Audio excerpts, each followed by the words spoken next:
So I've been thinking about the topic of making mistakes, and I actually just made a mistake before, and that's why it came to mind.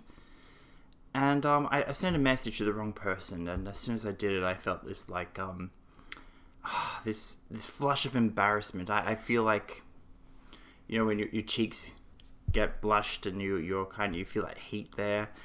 I get that every time I make a mistake like that, and I feel embarrassed because I think, oh dear, someone just saw me make a mistake. And it's interesting because there's a kind of spectrum of reactions that people have when they make mistakes. And like some people kind of like, they just have that mild embarrassment. And other people, it's kind of like, oh my god, I can't believe I made it, you idiot! Ah! Like they have this really extreme reaction of intense shame and embarrassment and anger and fury at themselves. And it's really interesting to me because this is a big part of your ability of whether or not you can learn and grow as a human being is your ability to handle making mistakes. And the interesting thing is that children handle mistakes very well. They kind of go, oh, I'm going to try and stand up. I'll flop. I'll hit the ground. And they don't feel embarrassed. They don't give up. They just keep trying again until they can figure out how to walk. And then the same with talking. It's like they mispronounce a word. They're kind of like, yeah, I mispronounced the word. And people might laugh at them, but they kind of like, yeah, whatever, I'm learning how to talk, and it's no big deal for them. And yet you get these adults somewhere along the line, because everyone kind of starts off like that as a child, like being quite resilient to making mistakes, and then you get to adults who are kind of like, oh my god, I can't believe I made that mistake, that is so awful, I'm so embarrassed, I'm so mad with myself, I can't let anyone find out that I made that mistake, so I have to either cover it up, pretend that it didn't happen, or blame somebody else, or I have to come up with some excuse for why that happened. And at that point, you've got these people who are absolutely paranoid that anyone might find out that they're wrong. And the thought process, I mean, different people think about it differently, but one that I know obviously view that if I don't behave perfectly, then I'm no good. Nobody's going to want me. Nobody's going to want to be my friend. No one's going to want to be in a relationship with me. I have to be perfect all the time. Otherwise, I'm nothing. I'm worthless. And life isn't worth living if I'm a bad person who makes mistakes, because only bad, faulty people make mistakes. And these people have a lot of trouble trying to learn anything new, because if they're not like immediately successful at something they tried, like say football, if they're not immediately successful like kicking the ball, they kind of go, well, this isn't for me, I'm not going to ever try. And if they're not immediately successful at trying to play a guitar or piano or something like that, they go, well, this is just not for me. And it's only the things that they seem to have a natural aptitude for that they'll even try if they actually do learn anything at all, because they have such a great fear of making a mistake. It's like their whole self-worth hinges on them making a mistake. And this makes them very difficult people to have a relationship with, because if you criticize them and say, oh, if you did this differently, came home first, or maybe if you did that earlier, blah, blah, blah. So some small, tiny criticism about routine or the habit that the other person that you're living with has. And they tend to, like, overreact. They kind of go, like, what, you don't love me anymore? What were you trying to say? Like, stop having a go at me. You're the one with the problem. You need to put up with it. Like, how dare you not accept me for who I am? And this makes even really small issues that you might have with someone very difficult to navigate, because they can't accept that they've made a mistake, or they can't deal with the idea they might have made a mistake, because they're not necessarily made a mistake. It's just the fear that they could have made a mistake that's driving them to this extreme level of panic. And the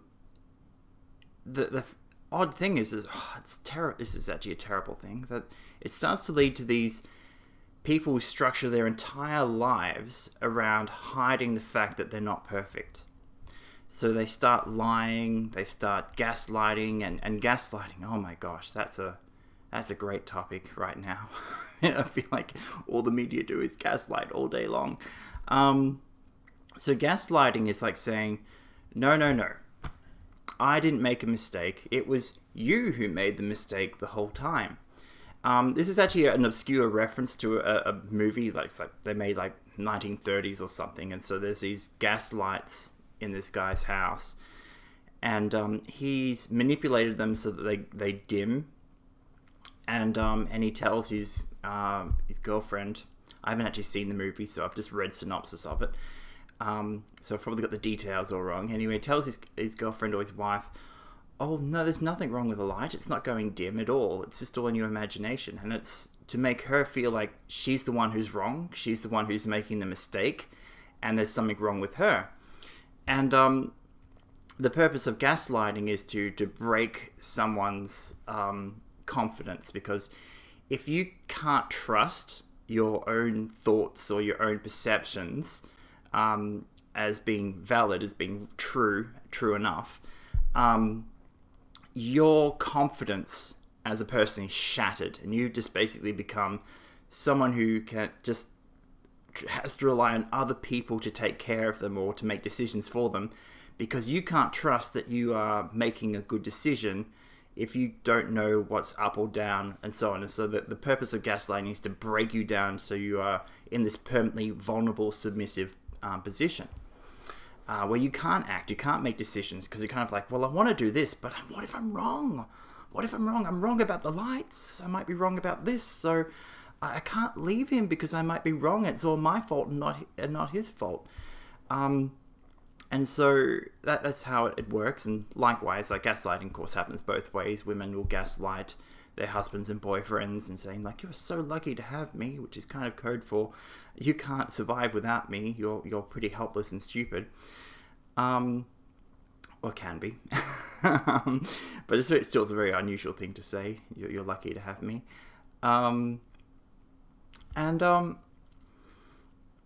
So these coping strategies they have about, oh shit, I can't be, I'm sorry, oh damn, I can't be proven to be wrong in any capacity, because then people will lose faith in me, and they won't listen to me, they won't take me seriously, and I'll just become a nobody. And so they go through these really aggressive approaches to covering up any mistakes they make, to the point where they start blaming other people. Like, just say someone drops a spoon on the floor, and instead of saying, oh, I was clumsy, I dropped the spoon on the floor, they say, you were distracting me, and because you distracted me, I dropped the spoon. I wouldn't have dropped it if you hadn't been talking to me about nonsense the whole time. It's your fault I dropped the spoon. And which is totally bizarre, because who cares? For one thing, it's a spoon. But they treat it like it's life and death. And this high sensitivity around making mistakes is irrational, because everything, we're not perfect, and we're going to make mistakes, and everyone gets tired, and everyone loses concentration or gets distracted and makes a silly mistake. Those kind of things happen quite regularly. It's part of being human. But also, like, there's so many things to learn in the world. You're going to be an idiot at 99% of the skills there are in the world. And so it's normal to be bad at them. And it's very normal to be bad when you first try. Like, if you start learning piano, it's very normal to be very bad at it.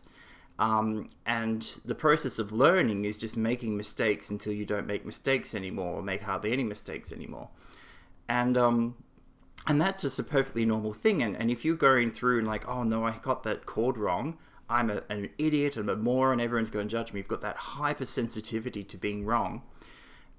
You can't, there's no joy in learning, and so you can't actually learn. And so what happens is, with a lot of people, they start learning something new, and they might take up anything, like pottery or whatever skill they're trying to learn. And every time they make a mistake, they go, well, my whole value as a human being is now on trial. That makes learning very stressful and dangerous, because you could actually, your whole life could end if you make a mistake, if you keep trying. This learning thing's really dangerous. And so they can't admit when they make a mistake, and they can't enjoy learning, and they can't learn new things. And so you've got a person who, when you say to them, oh, I think you're wrong about something, elections in the news a lot at the moment. So you're wrong about what's happening with the election. That's not how the legal system works. That's not the process, so on like that. And the other person goes, oh my God, I look like an idiot because I didn't know that about how the procedure works. Oh my gosh, well, I don't want to look like an idiot, so I'll just say, you're a fanatic. And it's purely to distract them from their feelings of shame that they might be wrong. And so that they can't kind of open their mind, because they fear by opening their mind and accepting, oh, there's something for them to learn, for them to grow, and they don't know everything, and that they might look a bit foolish talking about things they don't understand, because that opens up the possibility that all this shame that they have, that, oh my gosh, if I'm wrong, I'm not a worthwhile human being, comes out. And so they react as if they're a caged animal, cornered, and that it's a life and death situation. When, if you're a person who's comfortable with making mistakes, you kind of look at them and go, what? I'm not judging you to be unworthy, or what the hell? Like, I make mistakes too. Everyone makes mistakes. There's nothing wrong with it.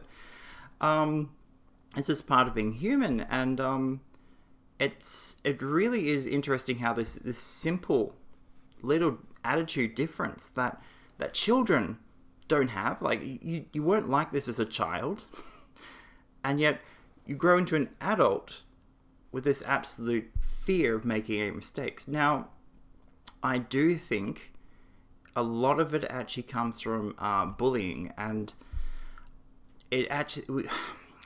We kind of think of bullying as something that happens to children or happens in school, and it's not actually a big deal. But I actually think it is a big deal, because the way that we deal with bullying teaches exactly the wrong message. Like, you know how children are really open about things. Like you have a 4-year-old going, "Mama, why is that lady so fat?"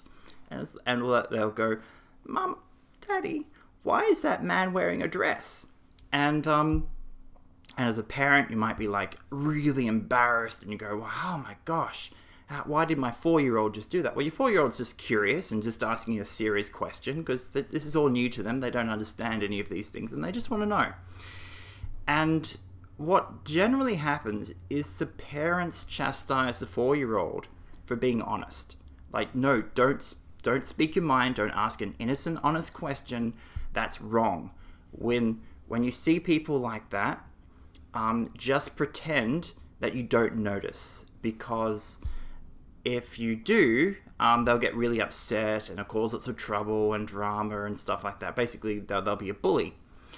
And so the message the child is learning is that bullies have it right, and that you should respect and admire bullies. They're a higher class of person because they can hurt you. Might makes right, is what you're teaching the child, instead of teaching the child of like, well, that person's made a choice. They've decided that's what they want to do with their lives and how they want to live, and so on. But that's not generally what they say. They don't say, well, we don't agree with that particular lifestyle. Instead, what you get is a punishment for being honest, and a normalization that adulthood is learning to lie to cover up things. But also, it's very confusing for the child, because the child's like going, well, I was just being honest and I'm being punished for being honest. And it's kind of like, well, yeah, I made a mistake. That was wrong for you to admit that you made a mistake. Don't be honest. Don't own it. Just pretend. Just pretend, because lying's how you deal with things. And if other people call you out on that, you just be a bully and you start escalating. you just be a bully and you start escalating, because bullies get what they want. We've got a might makes right mentality going on here. And so it's like, to me, it's no wonder that we've got all these adults walking around terrified of making mistakes, because the rules don't make sense. Like, it doesn't make sense that you're always told not to tell a lie, and then you're punished for telling the truth, or asking an honest question, or acknowledging it, what you see. So I do see this. It makes sense why we've got this confusion, but at the same time, like, why do we have to send these confusing messages? Why do we destroy the innocence of childhood? Because what I love about children that age is that they are so honest, and they're a lot more honest than adults are, who are too busy trying to go, nope, I didn't make a mistake, that never happened, blah, blah, blah. No, I only said that because other people would have had to go, blah, blah, blah, all the excuses. If you just go honestly and go, yep, I made a mistake, I'm just learning, and I'm going to get better as I try, like, you can enjoy your life. You don't have to have all this stress associated with new learning and new ideas and conversations, because it really is going to make your life hell if you have this it's all or nothing attitude to making a mistake. Anyway, that's all I have to say today. I hope you enjoyed the video. Until next time, Prospera ad Astra.